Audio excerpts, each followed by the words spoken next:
You tell the story, you tell the whole damn world this is Bear territory. Let's go, baby. Let's go, Bears.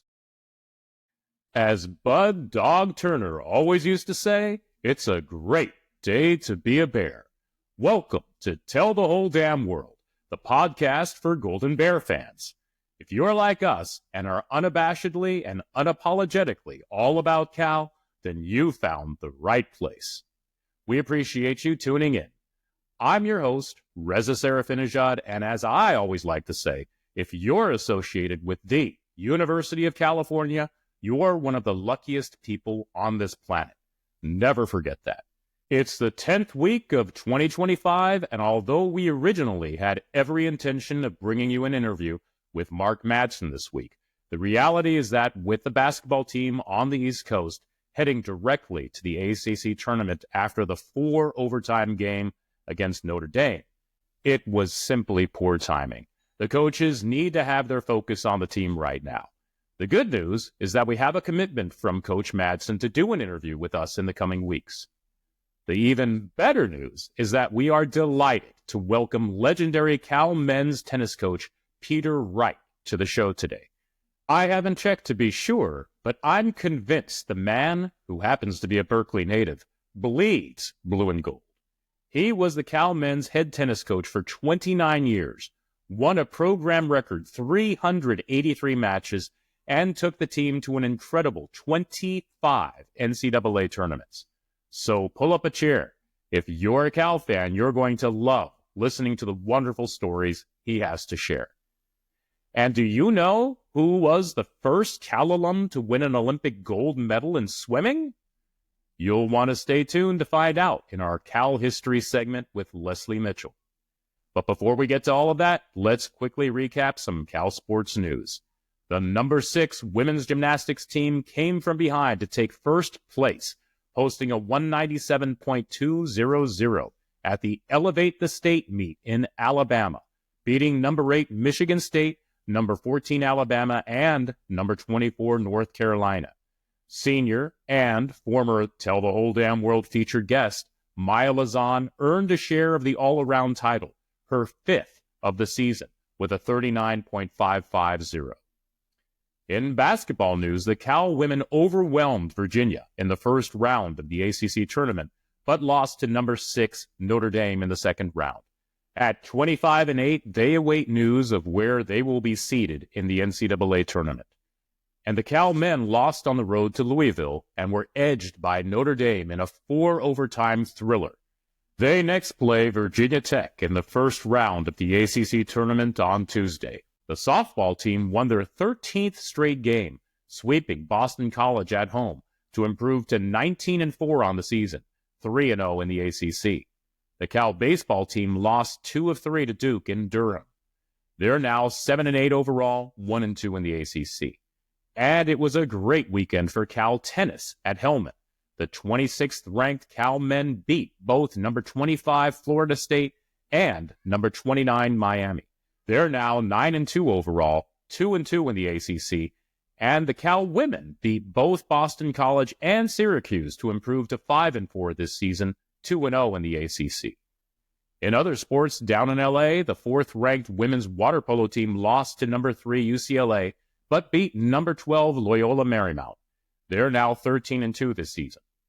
The 9th-ranked beach volleyball team beat both number 16 Grand Canyon and number 3 USC at the MPSF Midseason Rumble at Stanford. And they had number 1 UCLA and number 5 Stanford on the ropes before losing.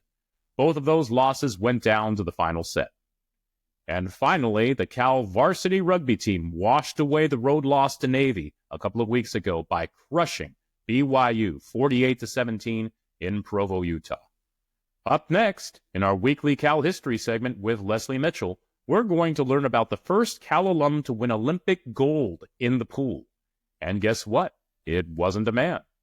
And after that, we'll bring you our interview with Cal Hall of Famer Peter Wright. This week in Cal history. As most of you know by now, Leslie Mitchell is a third-generation Cal alum and lifelong Golden Bear fan who does an incredible job writing articles and shining a light on the students, faculty, and alums from our great university who have gone on to do amazing things in the world. You can find her articles on her website, calbearshistory.com, and you can follow her on X under the name Cal Bears History, where she has nearly 10,000 followers. We love having Leslie as part of the show and learning more about these wonderful people from the past associated with our university. Today, we're going to learn more about Ann Curtis, Cal's first Olympic swimming champion. Welcome again to the show, Leslie. Hi there, Reza. And by the way, I don't know what X is. I only know about Twitter. So. The social media platform formerly known as Twitter. Now that's Twitter. There you go. Yeah, Ann Curtis is a really interesting and impressive Cal alum. As we all know, Cal is noted for our swimming championships and our Olympic medals in swimming. It's probably our best sport. Maybe rowing, but swimming is where we get all the individual golds and stuff. But yeah, she was the very first one to win a gold medal. She was our first gold medalist. And of course, she didn't just win one gold medal. She won 2 golds and a silver. So it was a good start for Cal swimming. Yeah. And from what I understand, she was born in San Francisco back in 1926. Correct. And at a fairly early age was able to train under legendary coach Charlie Sava. At the Crystal Plunge, which I love that name, in San Francisco, which apparently was a big deal. I was on Lombard Street. I'm not sure exactly. Well, I don't know what's there now, but I don't think the Crystal Plunge is there anymore, which is sad. But yeah, she started, I think, as a 9-year-old. And according to Ann Curtis, she said I was fat, I was slow, and I was terrible, or something like that. That she didn't think she had it, but they saw something in her. Apparently, one thing was just her build. She ended up being almost 5'11", which again, we're talking in the 1920s and 30s, was very tall indeed for a woman, still tall for a woman. But and she just had the build for it. He saw that. And I think she said she swam at least 3 hours a day, 6 days a week, and 2 Sundays a week. So I guess she got 2 Sundays off. Wow. Yeah. Well, yeah, I mean, it certainly sounds like this coach, Sava, was a real taskmaster. I mean, from what I read in the article that you wrote back in 2012, it sounds like he would tie up her feet and have her pulling weights while swimming to make her stronger. And I mean, man, swimming 3 miles a day, and that seems like a pretty good training regimen there. I don't know about you, but every time I go from the parking garage at the RSF over to Haas Pavilion, you can look out the window and see the swimming pool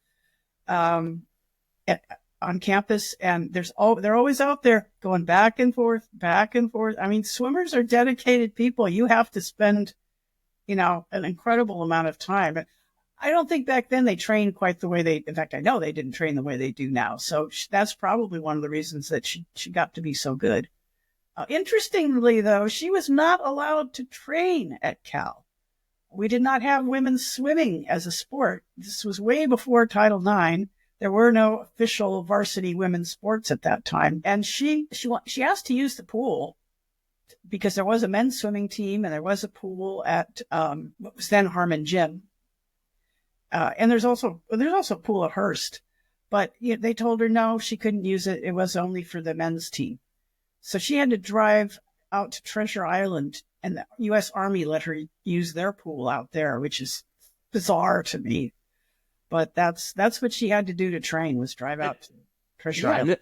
That just seems kind of incredible to, you talk about what student athletes have to do, taking classes like every normal student, but then the additional burden of the training that's involved, and to make that trip back and forth 2 times each day, and to train as long as she was each and every day. I mean, that seems like a lot. Yeah, she said she had a hard time with her class schedule. And it's interesting who she went to. She went to Brutus Hamilton, who was the track coach, later became Cal's athletic director. She went to the track coach and said, "Can you help me out?" Because there wasn't a women's swimming coach. And apparently the men's team hadn't been very accommodating. And Bruce Hamilton, and I don't know if you remember him from when we talked about Archie Williams, our great track and field star, he helped him out with a lot of little problems he had in his life using his influence. And he went to the professors for her and helped her get a little more flexibility to allow her to train for the Olympics and just train in general. I think she graduated from Cal in 46, I think it was, and didn't go to the Olympics till 48. But meanwhile, she was one of the great swimmers in the country. She was going to all these AAU meets, American Athletic Union meets. She has had the all-time record for a swimmer for winning the most AAU meets, championships, 34, which a record that held from when she set it in the 40s until 1981 when Tracy Calkins broke it. And then that record remained until Michael Phelps broke it. So there was a pretty good record that she had there with all those wins. And she was only active as a swimmer for 5 years. So, you think how long Michael Phelps was a swimmer? It was a lot. I don't know how many years, but a lot longer. Yeah, I mean, you just got to think of the timing when all this happened. And I guess she was 17, I think, when the 1944 Olympics came around, or right around that age, 17, 18. Yeah, something like that. Right. And she would have gone to the 44 Olympics and no doubt won medals because she was at the peak of her game. In fact, in 1944, she won the Sullivan Award, which is the big award for the best amateur athlete in the United States. And she was the first woman to win that and also the first swimmer to win that. So that was a big deal. So she was obviously well recognized as one of the greats. But of course, there were no Olympics in 1944 because there was this thing called World War II going on. Right. I'm just thinking, given her age, how many more medals she would have won on the Olympic stage had they had the Olympics that year. She would have won 3, basically, I think, because as she did in 1948, because there were only 5 events for women swimmers. Now there's 17 events, or at least when I wrote that article, it was 7. I think they've added a couple more for women. Men and women have the same number of events now, but it's at least 17 or 18 events now. And there were only 5 back then, and you could only be in 3 events. There was a cap. Any athlete was only allowed to pick 3 events to compete in. So you couldn't win more than 3 medals. Right. If she went to the Olympics in today's environment with her talent and, trained as they train today and all of that, she would have probably won, 6 or 7 medals in a couple of Olympics. Yeah, she certainly sounded like really incredibly dominant for that era in particular. And I guess when we're talking about the 1948 Olympics, then when she competed in London, she was the very first event where she was competing, she won a silver, which of course, silver's pretty good. But it was considered like, a real letdown for her because she was considered the favorite. Apparently she slipped as she was leaving diving into the pool. But it wasn't her best event, to be fair. She was best at the middle distances, the 200 meters, at the 400 meters freestyle, those events.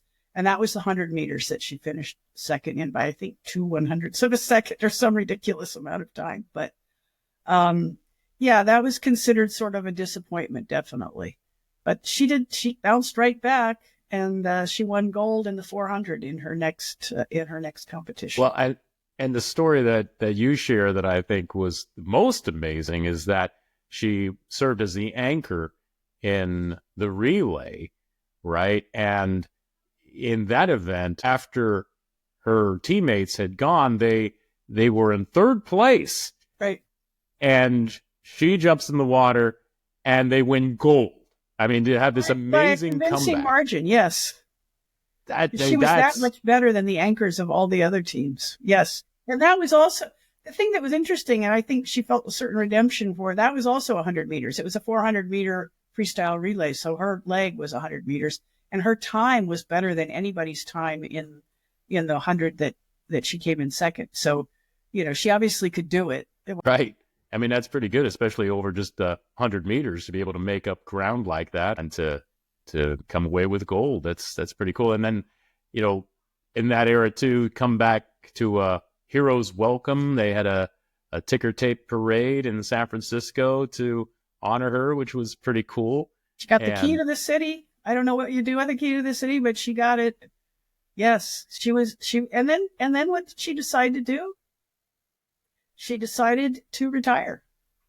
She could easily have gone back in 1952 and probably had the same. She would have only been in her, I think 25 or 26 in 1952. So there's no reason she couldn't have been very successful. But she got married and just felt like she needed to retire and just work on her personal life. And so that's what she did. And she was only 23 when getting married. I mean, she was at her prime. She could have done so much more. But interestingly, to hear what she'd said, she never regretted that. She and her husband, who happened to be a Cal basketball player. Gordon Cuneo, correct? Yep. Yes. Right. They ended up having 5 children and just had a wonderful life. And I know you're going to get to this, but I got to jump in and steal some of your thunder by saying, the thing that she apparently felt was her greatest legacy to the sport was the opening the Ann Curtis School of Swimming in Marin County. And apparently that swim school was responsible for over 40,000 young people learning how to swim. Actually, that was back when your article was written back in 2012. So probably a lot more swimmers since that time, because I'm pretty sure it's still going strong. I actually know some people who've said to me, who read my article and said, oh, yeah, that's where I learned to swim. Right. So, yes, right, including a couple of future Olympic gold medalists. So, yes, who she coached while they were right. young people at her school. So, yeah, she had quite a legacy in swimming. And she and her husband built, when you say they built the school, I mean, literally Gordon, her husband, was out there, with tools and equipment building the buildings himself. They did it on weekends and in evenings until it was ready to open. So I think that's pretty cool too. I don't think they built the pool, but they built all the buildings. Just to recap some of her accolades, she was in the International Swimming Hall of Fame, the Cal Athletic Hall of Fame, of course, the Bay Area Sports Hall of Fame, and was listed as one of the 50 most significant Bay Area sports figures of the century. So, yeah, I mean, you're talking about a swimmer who way before Natalie Coughlin and Missy Franklin and, all these other amazing swimmers who followed in her footsteps. And, again, I feel a little ashamed about it, but I had no idea who she was, again, until you mentioned her. And especially since we're talking about Women's History Month, I think it's very appropriate to have shared her story today. She passed away in I believe it was 2012. Is that right? Yes, that's right. Yeah. Yeah, Oh, wow. she was an amazing person. And again, the Cal swimming legacy, I think, is something else that we need to look to her too. For her and for her predecessor, Letty Langer, who was the first person to get a varsity letter at Cal in swimming in 1916, I believe. But the women didn't get started until, and, again, she wasn't actually a Cal athlete because she wasn't allowed to practice at Cal and there was no women's swimming team, but she's very much identified with Cal. And you have to feel that her legacy is part of what caused Cal swimming to really get going, men's and women's, since she was our first gold medalist. And in fact, when she passed away, her family asked the donations be made to the swimming teams at Cal. And she and her husband, I believe, started a fund, contributed to a fund to help endow Cal swimming. So she was a real golden bear. Yes, absolutely. I mean, a legend for sure. And you hit the word, really perfectly when you talk about legacy. I mean, the legacy that she trailblazed basically in that era is pretty outstanding to think. And thank you so much for sharing her story here today, Leslie. And I guess we'll look forward to another one next week, huh? We will. All right. Well, go Bears. Go Bears. Okay, be honest. How many of you out there knew Ann Curtis was Cal's first Olympic swimming champion? She certainly kicked off something big all those years ago when you consider Cal's dominance in aquatic sports. Up next, I'll bring in my co-host, Ahmad Anderson, and together we will welcome Cal Hall of Fame tennis coach Peter Wright to the show.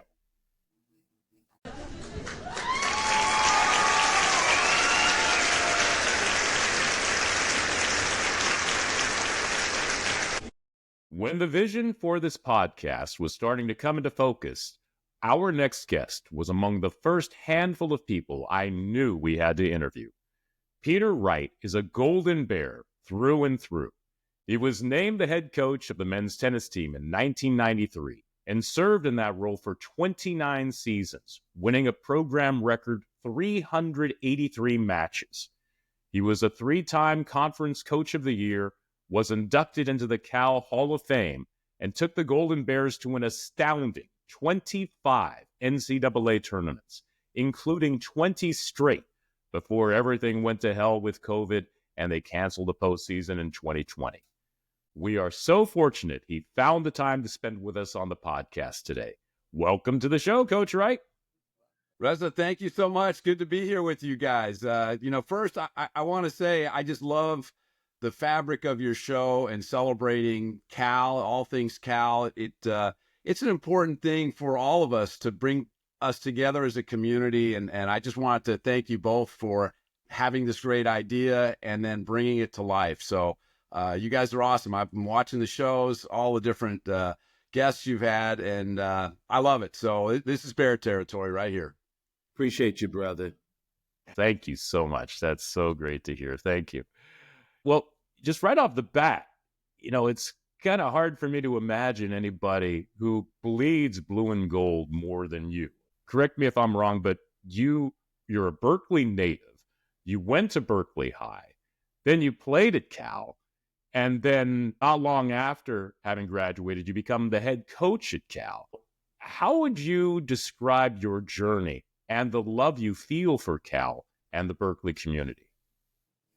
Well, yeah, I mean, it's Berkeley through and through. My parents were immigrants, and they came in. My dad was a teacher, and he taught in the Berkeley schools, and then he became the head counselor at Berkeley High School. So my dad was pretty popular around the city, just for the role he had. And growing up in Berkeley, we'd watch the Cal games, we'd get it in our blood. I was playing tennis at Berkeley High School, and I used to climb over the fence to get in to play on the Cal tennis courts because the Berkeley High courts would be closed, and we'd get kicked off. So the police knew me, everybody. But I'm breaking in to play tennis. What are you gonna do? You got that. So then, interestingly enough, I became a walk-on on the team after I finished at Berkeley High, and it took me a while to make the starting lineup. But, I love that. And I love the experience. And I think that's part of the fabric of being a Cal Bear. It wasn't easy. We had the old class cards that you had to get a card to go to class and get your class schedule put together. There wasn't a lot of hand holding. We used to compare ourselves to Stanford, where they'd almost hand hold you, to class and do your homework for you. Sorry to all my Stanford buddies. But at Cal, they said, hey, look to your left, look to your right. And in about 3 years, one of you won't be here because one of you is going to flunk out. So it was competitive back then. It was dog eat dog. And things have improved a lot since then for the student athletes and just for the student body in general. But yeah, that part of my journey, playing for Cal, working my way up the lineup, and then going out and playing on the tour for a while, for long enough to know that I wasn't good enough. So I got back and I was in Berkeley and I was training with the guys. I was an assistant coach. And then the opportunity came up to become the head coach at Cal. And it was just, I consider me to be very lucky in this entire journey. It's been a series of opportunities, timing, and you know that in life, sometimes the opportunity's there, sometimes it's not there. You can't push it, you can't force it. But very lucky and fortunate to still be here in Berkeley. Same house for 35 years. And my kids, the same thing, Berkeley schools, and we're Berkeley through and through. Somebody says, hey, you want to be the mayor? I said, no, that's the last thing I want to be, the mayor of Berkeley. Can you imagine the politics and all that? I've been around those guys, and I just want the university and the city to get along well. That when they're doing that, all things are good. Absolutely. Look, man, just outright, I've known you since you arrived at Cal. I got there in '78. I think you got there in '81, and I, I always would come down and see you all play. And from the first time I met you, man, we've been friends for all those years. I mean, we'd see each other in places. The fact that I went to St. Mary's High School, and I can see you walking across Sproul, and I'd see you from the gates of Sather, and just like today, we just start smiling, and we could be talking to someone, and you and I start going on flashbacks about this, about that, and we're in Adidas, and how I liked Adidas, and then people are looking at us like, what are they talking about? I said, oh yeah, we've known each other since we were here in school, and I'm so proud of you, man. But I know, being a guy who grew up in Richmond, and looking at that old schoolhouse on top of the hill all our lives, playing on that campus, riding bikes on that campus, you breaking into tennis, your enthusiasm is like me looking in the mirror and my love for Bear Territory. Where does that come from, man? Where does that enthusiasm and that fire in you come from? Well, I appreciate that. I mean, I feel the love, and we share that love, and and it's one of the interesting parts about being an athlete at Cal, even today, is some of the best relationships you develop. Some of them are on your team because you're around those guys all the time. But our sports all around, like I have friends on a lot of teams that growing up, and at Cal, and the baseball team, basketball team, all these guys, because we would see each other on the fields and go and support each other, but we would see each other in the training room, when we were hurt, and everybody's in there, and there's a track guy, and so it just, you get that crossover, and you get a feel for community. And I think that's, as athletes, we look for that. We look in others, but the enthusiasm and the energy, I would tell my guys, you don't get a chance to control what happens around you, but you get a chance to control how you react to it. And so if you're going to engage in a challenging situation, you can attack it with negativity, you can attack it with positivity, you can attack it in different ways. But usually if you take a positive approach, that's going to yield a benefit that you don't necessarily get if you come at it with some negativity and, oh, this is terrible, and oh my gosh. I tell my guys, I don't need weathermen. Hey, coach, it's really bad out here. So I don't need a weatherman. I need somebody to help me navigate through this. How are we gonna handle this challenge, and how are we gonna lift everybody around us instead of bringing everybody down? So, yeah, that's some of my philosophy. You listen to other coaches. I read a lot of biographies about great athletes and performers, and they talk about how they tackle problems and how professionally they tackle them. Absolutely. But it's through positive energy they get there. Yeah, I mean, that's the thing I think that struck me when I first got to know you, and shortly after I graduated, and I was helping out the Cal Athletic Department with their sports information office, and they had me covering men's and women's tennis, and it was just so awesome right from the get-go. I mean, you have this personality, and it's just not surprising that you are so beloved, and everyone loves you, because you can feel that positivity and that enthusiasm that you just kind of radiate. And, I was going to say, both you and Ahmad, you walked on, right? You both walked on and then worked your way up to become starters. And I don't know if you do that without that positivity and that optimism, and your thoughts are so powerful. And if you, like you had said, if you approach a problem and you have some negativity, you're probably not going to get there. It really does take believing in yourself and having that optimism in order to achieve all these wonderful things in life that you guys have been able to do. So my hat's off to you with that. I was going to ask, when did you first realize that you'd be a pretty good coach? I know you started as an assistant, but then getting the head job and then holding that position for 29 years. I mean, it's just remarkable, and all the success you had. When did you kind of realize that you'd be a pretty good coach? Yeah, right about the same time I realized I wasn't a very good player. I I was out there playing, and I realized I could beat there are talented guys who don't work hard. There's talented guys who do work hard, and then there's not talented guys who work hard. And I could beat the not talented guys who worked hard, and I could beat the talented guys who didn't work hard. But there were some talented guys who worked hard, and I couldn't beat those guys. So, but I think as like Ahmad, as a walk-on, you really spend some time learning about yourself, and you learn about what it takes to be successful. You become I don't want to say a little more a student of the game, but sometimes we encounter athletes that it comes so naturally to that they don't know how to tell everybody. It's like, well, no, you just kind of do it like this. And, I'm doing it. Right. And you're like, oh, okay. But I had to work on learning the sport and grinding through it and learning from the best. How do they do it? What are the patterns of play? And still at the end of the day, what you learn as a coach is that it's not necessarily all about the X's and O's, and it's not necessarily about how much you know. It's how well you connect with the person and coach the person. And it took me a while to figure that out. Honestly, as a young coach, you learn a lot on the job, but you eventually learn that this isn't about me. This is about the guys I'm coaching, and it's about getting the best out of them. And there's no one size fits all. Some guys are afraid of winning. Some guys are afraid of losing. Some guys are motivated by this, motivated by that. And so some of the coaching that you learn along the way is, it's on the job training. There's no way you can just go out and start coaching and you're unbelievable at the outset.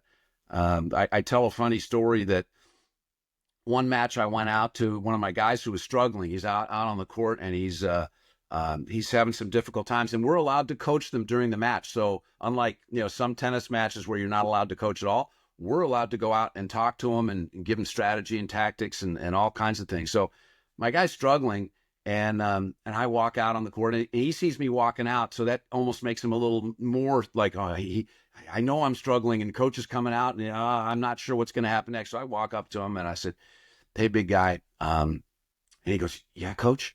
And I said, "I'm just here to tell you." And he goes, "Yeah, coach, I'm here to tell you that I love you." And he starts to laugh a little bit. And I said, "Look, dude, I'm going to wave my hands up here a little bit. I need you to nod like I'm saying something really profound." And so he goes like this. And I said, "And now I'm going to put my hands up and I'm going to shake. And I need you to nod like I'm, And he goes, and I said, "Dude, you're doing great. Hang in there. You're fine. I just needed some exercise. Come out here. Take it from here." So his shoulders relaxed. He went out and he ended up winning the match. And people would come up to me after the match because it's an important match. And they said, "What did you say? What was the magic? Like, you were coaching it, like he was doing this and he was doing that." I said, "There's some secrets to coaching that I just can't, we don't share all that. But the nice part is sometimes the best coaching you do is the coaching you don't do, and working with the person. And so that's again, the energy of connecting people. Ahmad, you're like that. You meet people, you connect with their energy, and that energizes me. So when we can help guys and we can help them achieve their goals, that's the beauty of it all. And it doesn't always come out in wins and losses, but it's certainly, you coach the person, that will help the player become better. Absolutely. Look, I never coached at your level. I did high school. I went out and coached John Swift High School out in Crockett. They hadn't won a game since 1842. And I was out there, and I took my playbook from Cal, and I started teaching them I was giving signs on the sideline and the whole bit. And somebody said, "These kids won't ever learn this." I said, "I thought I would never learn that when I was a player." And you're right. Being a walk-on and telling folks that story that you're coaching, they believe they can then climb that mountain. They start believing they are a rocket and can get to the moon. Whatever that is that resonates for them, to have that individual success, that aligns with team success, that aligns with the self-confidence that becomes infectious. that's what it is. There's a million highlights I could share with people about some turning moments. What were some other coaching career highlights that you had? Well, it's the moments for me that are most exciting are the ones that the guys sort of, they have this incredible energy around them. And it's almost like when they're celebrating, I almost am not celebrating as much because I feel for them the excitement.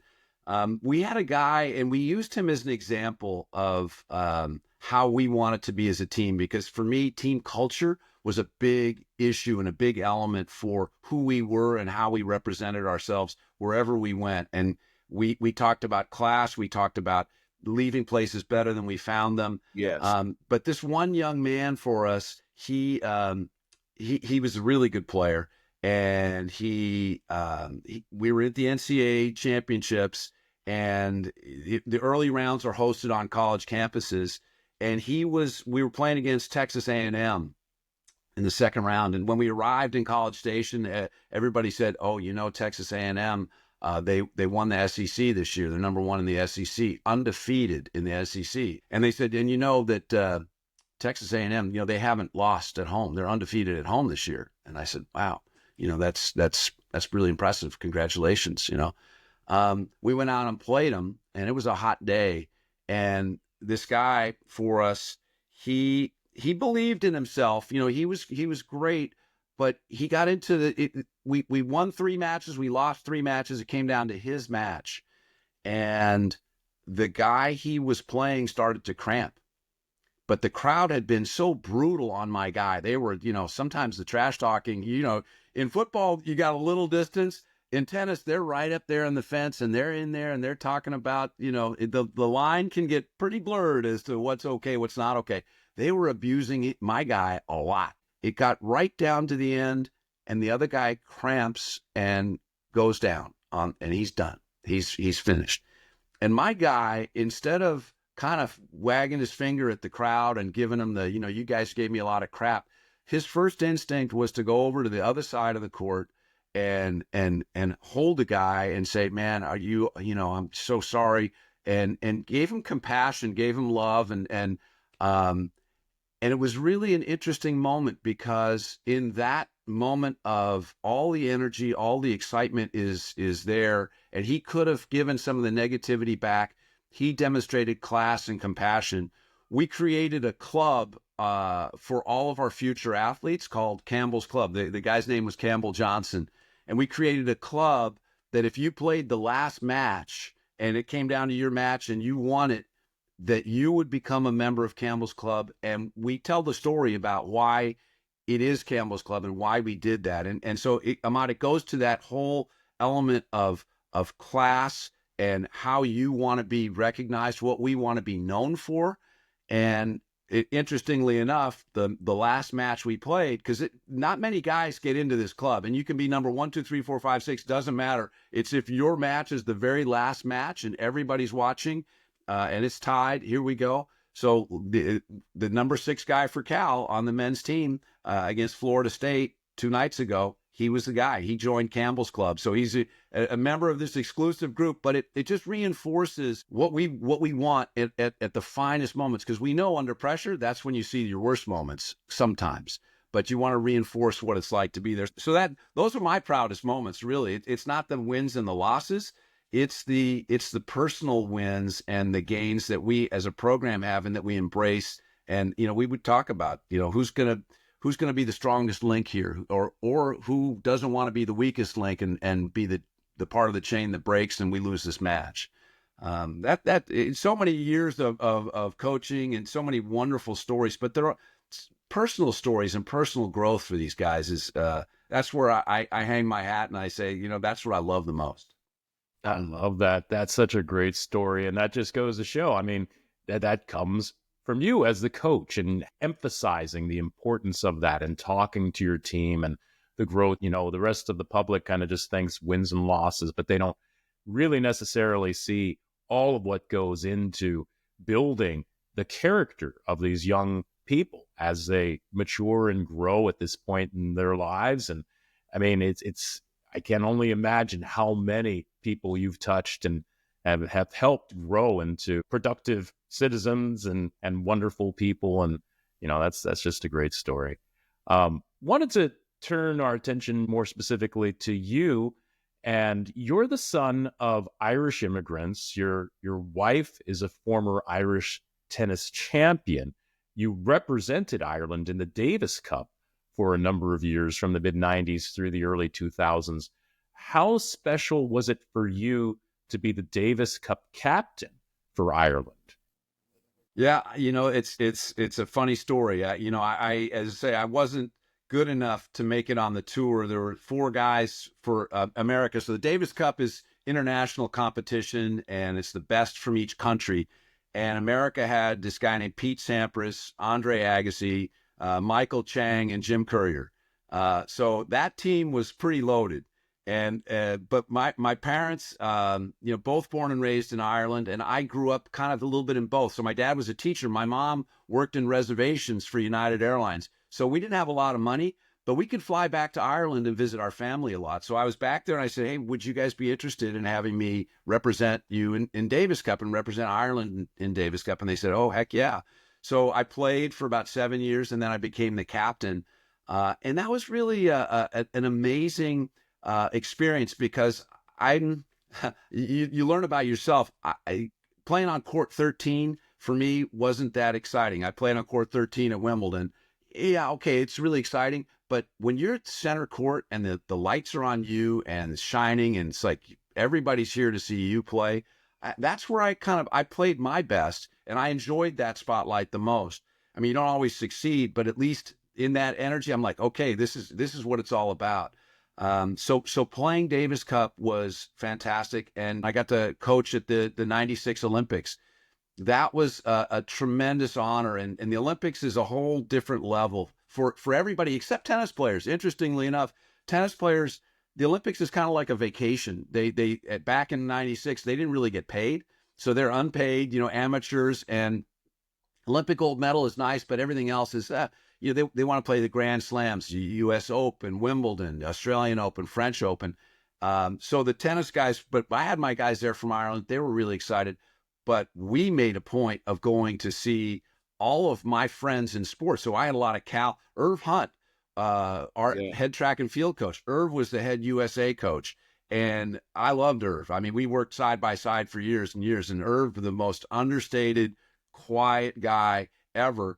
And it is a funny story with Irv that year.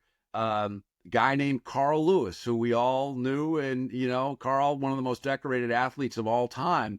And I was talking to Irv at the Olympic Village, and we would, and there was a controversy that maybe Carl Lewis wasn't going to be running in the 4x1 relay.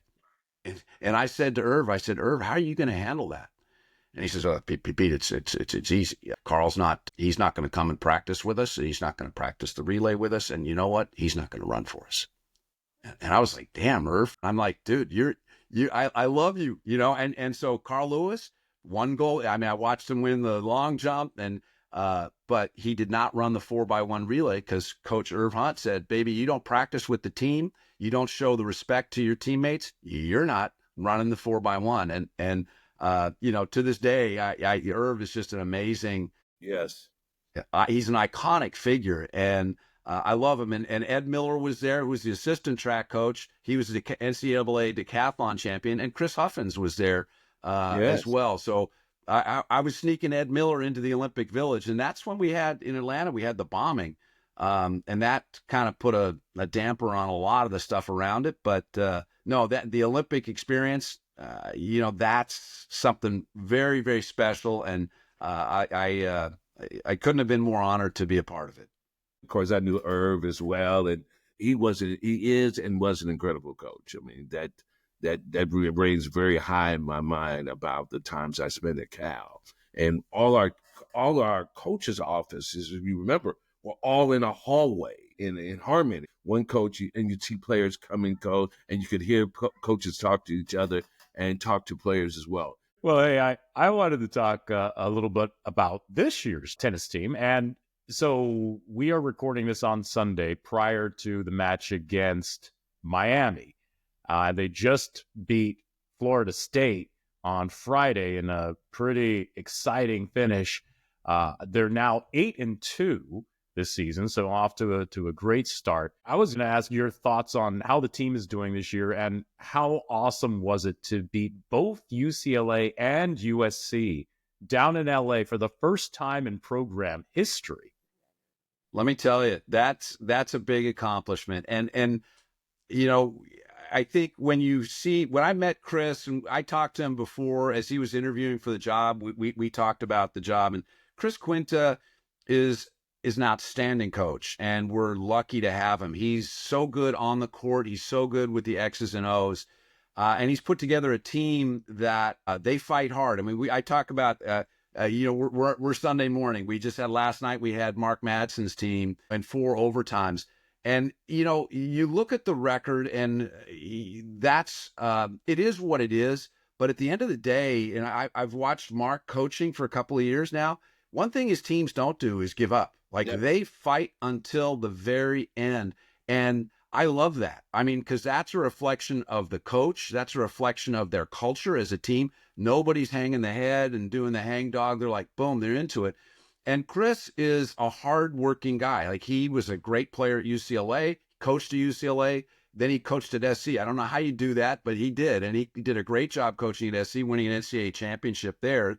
And then coming up to Cal, that team is super talented. And I think they're at least a top 10 team, and they can go deep in the tournament. Right now, the rankings have them in the 20s or so because the computer, it's okay, but they're good. They're really good. And the other thing that's nice is they're bringing crowds in. People are coming back to watch. So today, there'll be a good crowd.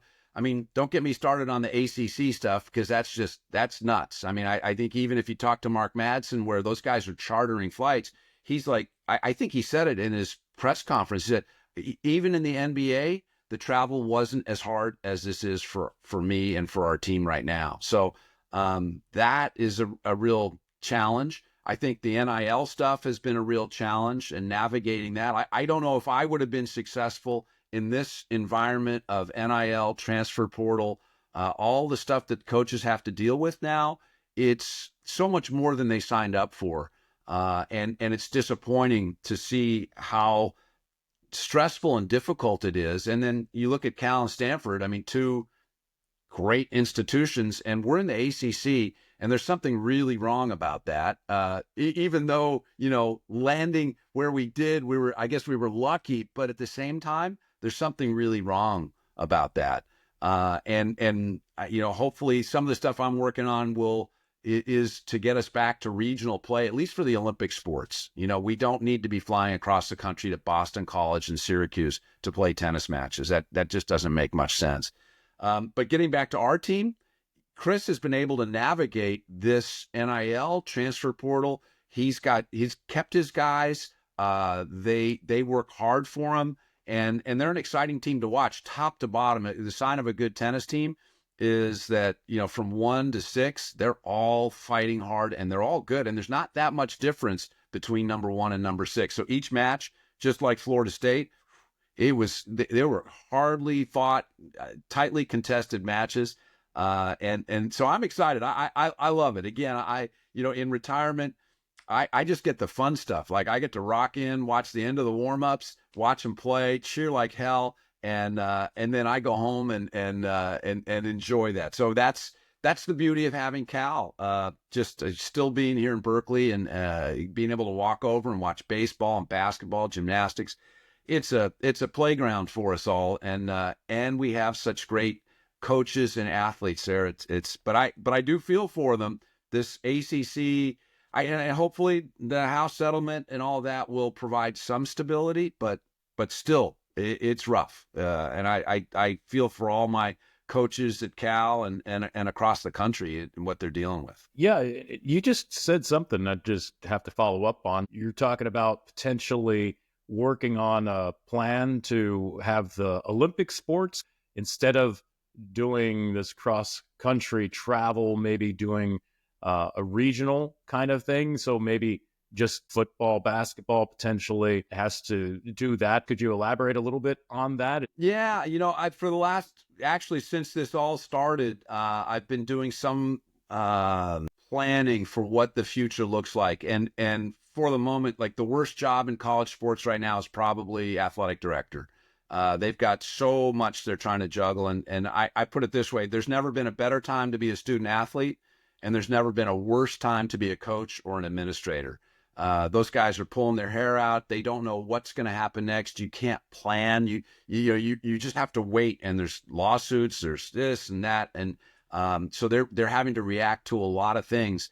But one thing I know for sure is that every athletic director I've spoken with, when I say, "Hey, how would you rather have your Olympic sports teams playing regionally against regional competition, still qualifying for the NCAAs, but not flying back and forth across the country a couple times?" They say, please make that happen.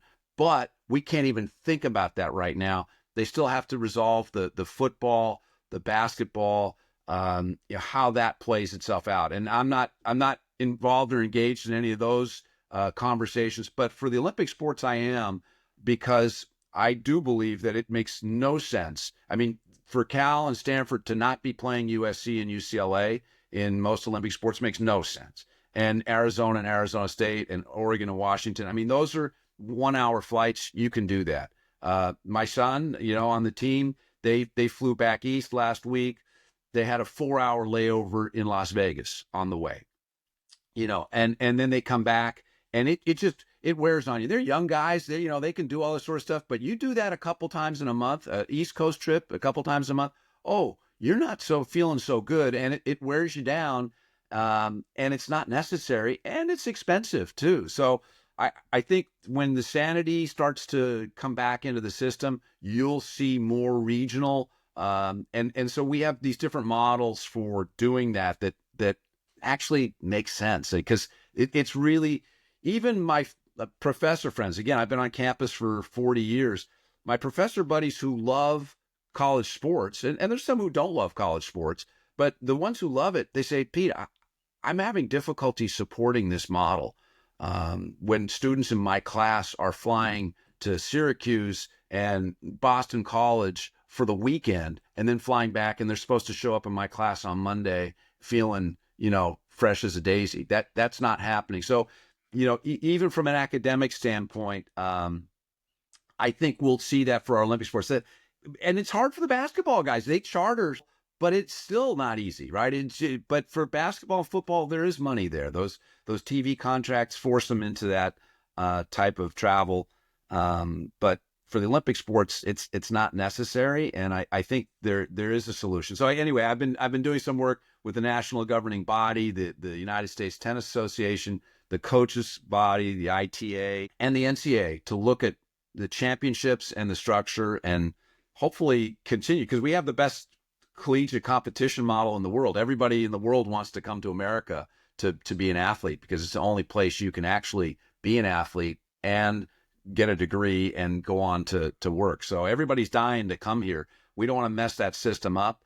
And so hopefully we'll have a solution, but it's a couple of years down the road, I think. I was going to say that, talk about the NIL, and then you said it'd be really tough having to navigate that. And I think about that because that's one of the conversations. It is the terrain in which we operate in. It's a conversation as a member of the board of directors for the Alumni Association. We just had this conversation Friday, and I peeked in on the match, by the way, when I was leaving. It changes the whole.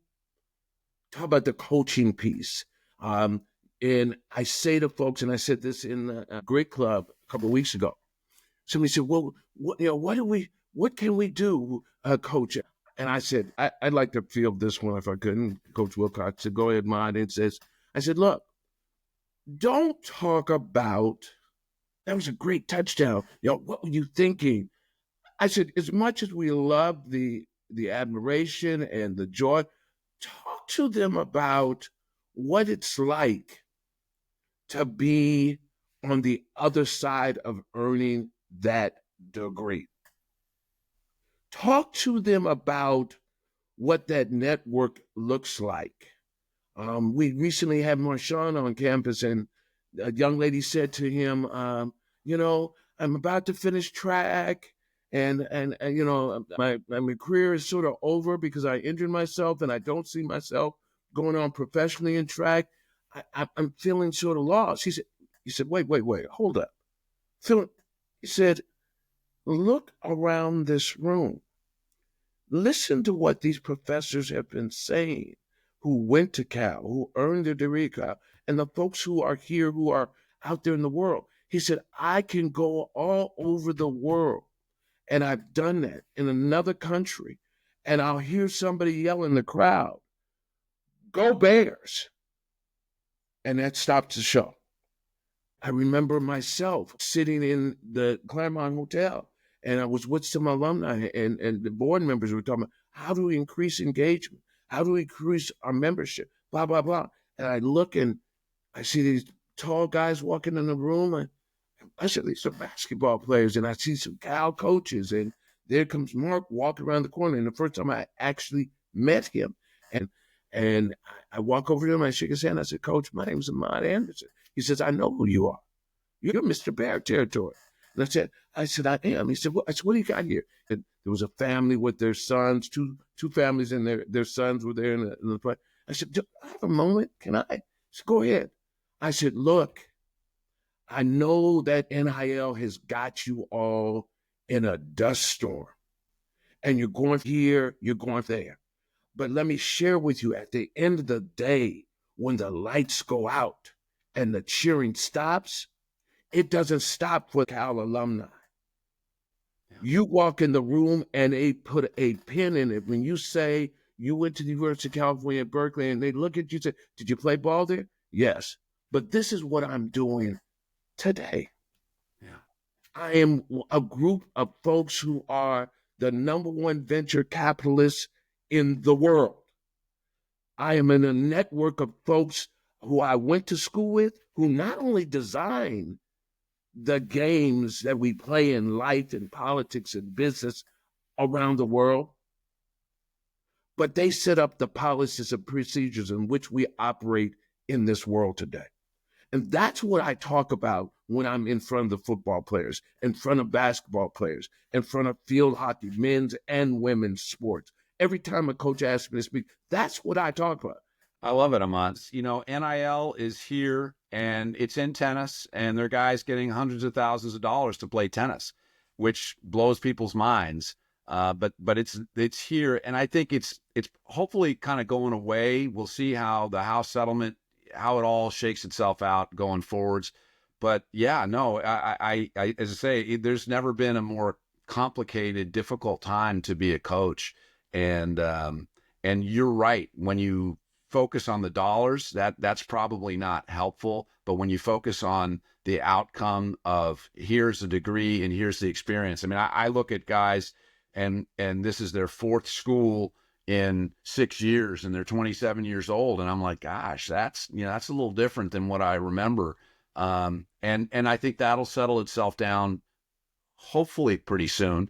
But I don't blame the players for, that's not it. It's the system created the problem. And so I'm for the players in all of this, but we do need some sanity in the landscape to make it work. And for Bear territory to be successful, it has to make sense. I mean, it has to make sense in the context of the entire university. 100%. What is our mission? And that's what you're talking to. And yes, I think that's really important. Yes, sir. Absolutely. So I think we kind of touched on this already, just in your answer right now. With all the years that you've had affiliated with the university, you've seen a lot of changes with the athletic program. Is there anything in particular that you'd like to see the athletic department do to improve? I'll put some things on the table. I've been disappointed for a little while with our attendance at some of our events, whether it's basketball or football. I mean, those two in particular, because I thought when the Raiders left that we would get more football fans coming from the East Bay and around who wanted high quality football, which we're playing. I mean, we have a high quality product and we're not getting people into the stadium. And the same for our basketball. You know, the Warriors go from the East Bay over to San Francisco. That's fantastic. And we are saturated with sports, but gosh, I feel bad for the kids when the stadium isn't full. And that's always one of my things is when we played matches, I don't want to play in front of nobody. I want to play in front of a crowd. I want people to support our mission and what we do. And you know, I think Justin's a fabulous coach. I think Mark is a fabulous coach. I like watching their teams compete. I don't know what the secret sauce is, and I'm sure we're working on that internally. But we can do better. We know we can do better, and we should do better from that standpoint. The other thing that I see is that you know the chancellor. I love Rich Lyons. I like Carol Christ. I thought Carol did a fabulous job of getting us through. And with Rich on board as our chancellor, I think it's going to be a very creative time to look at how athletics fits. And I believe that he feels that the cost of having elite level football and basketball is really high. I mean, it's extraordinarily high, but the cost of having bad football and basketball is even higher. Devastating. Yeah. So I think that's going to be good. The challenge is going to be for Olympic sports like tennis and soccer and you know baseball and golf, especially on the men's side, to figure out a way to survive and navigate the waters ahead. Because Cal, let's face it, we have a very robust athletic department. And, you know, people have said, hey, you have to cut sports. And we tried cutting sports and that didn't work because we don't want to cut sports. We want to be broad-based, and I think that's right, because we're also a university that relies heavily on philanthropy, and a lot of that philanthropy can come from an athlete that is in a sport that is, you know, it might be a lacrosse player, it might be a rower, it might be something else who has stepped up to really help the university. So, but it's a lot to juggle, and so, for example, Ron Rivera being the GM of football, that makes Justin a better coach right away. You know, and it takes some things off his plate and it makes Jim Knowlton a better athletic director, because he doesn't, I mean, quite frankly, I see no scenario on the planet where the athletic director is not almost an assistant football coach. If you want to be successful, you better be right in there and taking away the speed bumps ahead and looking forwards and saying, well, you know, this is coming down the pipe. So you need to have that as an athletic director. And so, you know, Jim will be better with the new situation. I think Ron and Justin's going to be better with the new situation. And I'm really hopeful of what we can do going forwards. It's this house settlement is going to be crazy. You know, where does the $20 million come from? I don't know. I mean, it's going to be more philanthropy. Yes. Probably less NIL.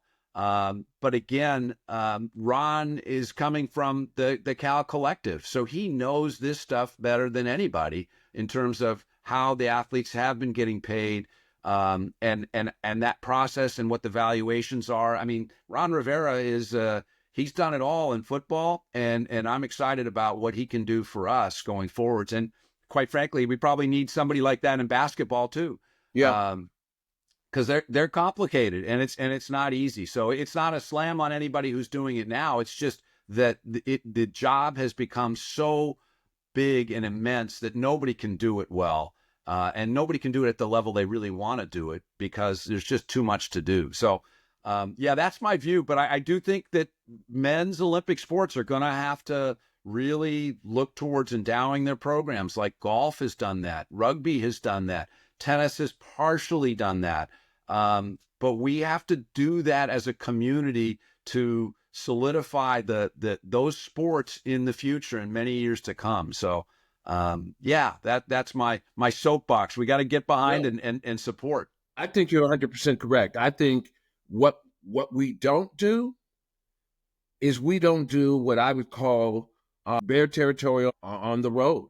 And that means taking that out to the perimeter of the East Bay and Bay Area to do things in San Francisco and do things through the tunnel, right? We'll do things further south up to the line of Stanford and San Jose State, but go to where there are bears, and bring our teams there, bring our coaches there, do town halls, if you will, and where you can come and meet the players and the coaches out there, not on the field, but have them meet and greet and talk to folks to build up that synergy, to connect that bear umbilical cord and nurture the community to market us as to where it is. I agree, Ahmad. And I'll also say this, that building community, the football games and basketball games aren't just for Cal people. You look at the Central Valley and you look at how many people love football, and they'll get it from their high school games and all that. But we are the East Bay. We've got that whole valley. Yes. And yet, there's some kind of feel that, oh, that's Cal, and that's their own club. It's like, no, we're the community. It's kind of funny. We were we were out playing a tennis tournament in Stockton, and I went down to the Starbucks between matches, and I saw a guy with his truck, and he's a gardener, right? He had all the gardening stuff, and that's what he did. He was a gardener, and we were in there getting a coffee, and I'm wearing my Cal stuff and standing in line, and he goes, you Cal, and I look like a coach. So he goes, you Cal, and I said, yeah, I am. He says, that's my daughter's dream school, and she just got accepted, and I am so excited, and it just filled my heart. Like, I was like, God, I love you. This is, and that's what we have to be. It's not just for Cal people; it's for everybody, for our community, and we've got to build that love. And our football team, if you like football, you should be in Berkeley on Saturday. Absolutely. And it's not if you like Cal, you should be in Berkeley on Saturday. If you like football, you should be in Berkeley on Saturday, right? That's what it's got to be. And I feel the same way about basketball too. So, those are the things we have to work towards, because we got to be part of the community. And let's provide entertainment for the community that brings people together. That's absolutely 100%. That's great. And I got to ask this question because the whole podcast is kind of around this central idea. And I would imagine you would have a special perspective on this, considering that you're a Berkeley native and all of the years that you spent as a student and coach at Cal. So in your mind, what makes Cal such a special place? For each person, it's a little bit different. I felt going in that what we did at Cal, we earned. And it was, there was some merit to what you did. And if you put in the hard work, you would get the rewards, but nothing was really handed to you. So to me, that's the Berkeley way, is that we're not going to do it for you. You're going to have to do it yourself. You're going to be allowed to make some mistakes, and that's okay. In fact, making mistakes is part of growing and part of life, and mistakes are not to be avoided. Mistakes are there to be learned from. And so to me, that's what I feel about Berkeley and how we engage with our students and how the culture is. We are tough people, and we learn. And so that's how I feel about it. I'd say if you want to go to a country club, there's other schools that'll, do everything for you, or, make sure that you don't, oh my gosh, Johnny's feeling a little bit of pain. No, you got to feel a little pain sometimes. That's life, because without pain, there's no joy. That's how I always looked at it. And you look at Ron Rivera is a perfect example of that. He's one of the guys who was a tough dude, and he just earned it and worked for it, whatever level he was at, whether he was at Cal, whether he was the Chicago Bears. You talk to Ron Rivera and he's like, oh, they're not doing this for me, they're not doing that for me. He's like, no, dude, we're going to make this happen. We're going to make this happen all day. And that's what I'm excited about with him coming back. That's right. Well, with that being said, man, it's a question we always ask our guests. You've talked about the experiences as a walk-on. You've talked about the experiences as a player and a coach. But what was, and I know there are a million of them because I got them too, and I've lived them with you. What would you say was your Bear territory moment, either as a coach, as an athlete, and now as an alum? Tell us what is your Bear territory moment? Oh man, there's so many of them. We were there for the UCLA basketball game. We were, the big game. We had a lot of neat things happen in our era, and it's terrible to say it, but it does coincide with we never won an NCAA championships with tennis, but we got to the Final Four. We played really well at the NCAAs, and in our quarterfinal match that year, we had a great team. And we beat Ohio State, who had their one guy was undefeated, and it came down to our guy against their guy, and it was a crazy match. And our guy won the match, and we beat him, and it was wonderful. But we had some of our alums and supporters who had traveled with us, and I watched them.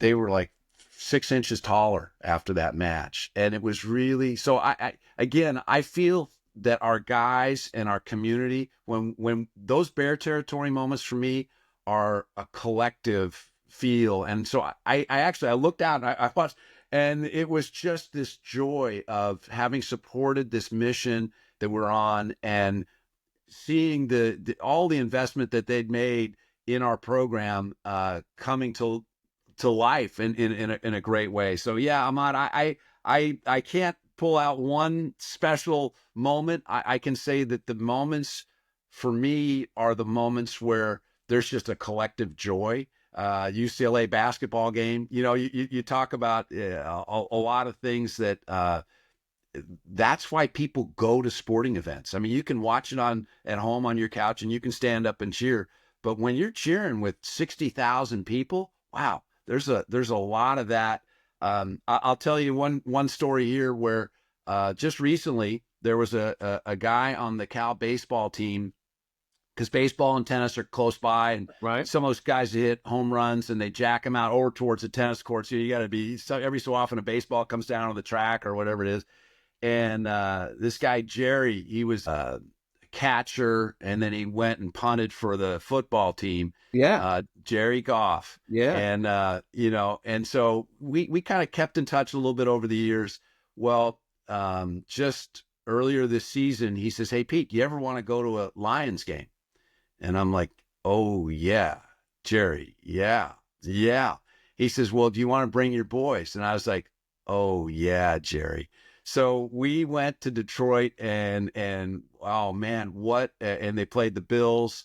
It was an amazing, but that's the Cal family. I mean, that's all the connections that you make, and it's all the relationships you have. That's an old one that goes all the way back, but you stay in touch with people a little bit here and there, but it's also like just, hey, I haven't seen you in 5 years, but it's like, boom, it never went away, and you've got that energy. So that's been one of my great retirement stories is, getting out there and seeing, and what an amazing guy Jared Goff is. I mean, you talk about what he's gone through, the highs and the lows. I just love his story of how he's persevered through some pretty big dips to take a town. And again, you talk about Bear Territory, Detroit, that town is buzzing. I mean, I love the energy that they've been able to breathe that life back in. There's just a buzz there, and you can't not get involved with it when you're there. So I'm hopeful that we'll continue to build that here, and we have room to grow it. We have a lot of room to grow it. So fun times ahead. Well, I'm going to say something real quick. Talk about relationships. I lived in Nevada, and I coached youth football. And there was this guy on the team, a kid, who was just killing us every time. And we had a good team. I mean, we had a pretty good team. But when you have a guy who can, as your quarterback, who can throw the ball as a kid, it just changes youth football because everybody's running the ball. They just run. I had the pleasure and was blessed to see Jared as a kid playing football and then watch him come through high school and then him show up at Cal. And all this time, knowing his dad, I was the academic advisor for student athletes when his dad was there. And then he gets to a rally at one point in time, and I'd seen him. He'd say, "Hey, am I doing da-da-da?" And he remembered me from coaching against him as a kid and all that. And then we get to a rally that was held at Edwards. And he comes up to me. I said, "Hey, Jerry."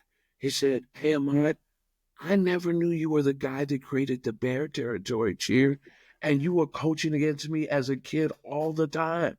And so when he said, "I heard the Novato team going, you know what you tell the damn world this is Hornets territory," or whatever we were, the youth football team, he just thought, oh, they were just copying Cal. And he was so excited to meet me. I'm thinking, dude, you are Bear Territory, baby. So those relationships are real. Having to know him when he was a kid, having knowing his father growing up, as a guy playing in the sport right there next to you, those are real stories, and those type of friendships are what Bear Territory is all about. Michael Silver, who's a great writer, Sports Illustrated, all that sort of stuff. Michael Silver got his start at the Daily Cal as a beat writer on sports, and his beat was the tennis team I played on back in the day. So, and to connect the dots to Jared, Michael wrote a great piece on Jared Goff this fall, and it was one of the best pieces I'd read in a long time. So I actually saw him. He was at the game covering something else, but I said, Mike, that was the best and most in-depth piece of journalism that I've read in a long time. And so it all connects back, right? He's a great writer. He handled Jared's career in the NFL. And he'd be a great guy to have on the show. I mean, he's got more stories than anybody, I'm sure. He's definitely on the list as well. We haven't quite got to that point and tentatively reached out. And I know that he's busy covering the NFL draft and all of that. Man, I just got to say, my face is hurting from smiling so much just listening to you talk. And Ahmad talked about it at the very beginning. That he's looking in the mirror. And I can totally see that. I mean, the passion and enthusiasm you have for Cal, it's awesome to see. And when you look at how many years you've spent with the university and the perspective that you bring, and we just love your stories. And when you take a look at all the different student athletes you've touched and have helped grow and mature into the people that they are today, just really could not be more thankful for the job you've done and your continued involvement in all of this as well, and trying to help shape the future of what men's tennis and the tennis program at Cal looks like. So thank you so much for making the time today, Coach. We really deeply appreciate your time here today, and we appreciate you being a fan of the show. Well, thanks, Reza. Thanks, Ahmad. And Golden Bears for life, baby. That's what it's all about. Baby. So all day. You know it. You tell the story. You tell the whole damn world. This is Bear Territory. Go Bears. Go Bears. Go Bears. Wasn't that awesome? Coach Wright is so good. Is it any wonder why I'm convinced he bleeds blue and gold? We love his passion for the university, and he's honestly one of the nicest guys you'll ever meet. That's going to do it for this week's episode. This podcast is entirely a labor of love, and we've never had any sponsorship.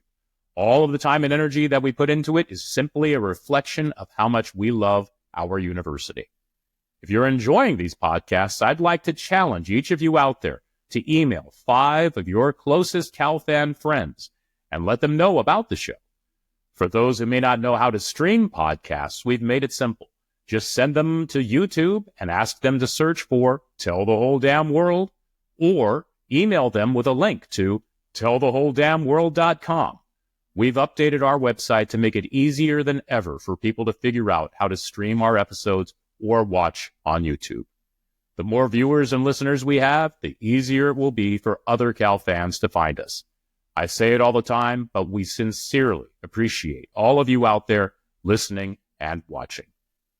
We're still trying to coordinate timing with our featured guest for next week, so rather than shooting my mouth off, I'll simply ask that all of you be on the lookout for our next episode when it's released next Monday. And before we go, we should mention that the annual Big Give is happening on Thursday, March 13th. If you're able, please visit biggive.berkeley.edu to make a donation. I'm being told that any donation made to the Cal ice hockey team will be matched by an anonymous donor, dollar for dollar, up to $25,000. See you next week. As Doctor Who famously says, we're all stories. In the end, make it a good one. What's your story? We want you to boldly tell the whole damn world about why you bleed blue and gold. Go Bears!